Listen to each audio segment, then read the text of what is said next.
আমরা স্পিচলেস, একটা স্পিচলেস। একটা বাচ্চা আসলো ক্লাস 3 এর, ফার্স্টে বললো তোমার ফোনটা দেবে, আমার ফটো তোলার আছে। আচ্ছা ওকে ডান।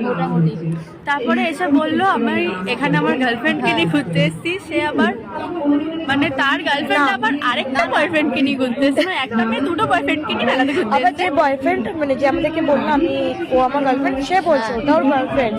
মানে আমি বুঝতে পারলাম না, মোদ্দা কথা এটা বোঝা গেল একটা মেয়ে দুটো বয়ফ্রেন্ড, ঠিক আর আছে। পুরো ক্লাস 3 এর বাচ্চা, আর এটা 3 আর আমি ফার্স্ট ইয়ার, আমি first year in Amity without আমি 12-এ পড়ি। আমার 11 মুখ থেকে বেরোয় কেন? মুখ থেকে 11 বেরোয় ব্যাপারটা। আমার দুঃখের বিষয় হলো আমি অ্যামিটিতে শিখি। ব্যাপারটা হচ্ছে আসলো, সবচেয়ে হাসির বিষয় হচ্ছে এখানে ও আসলো, আমি ভাবলাম যে ওর হয়তো ওকেও পছন্দ হয়েছে।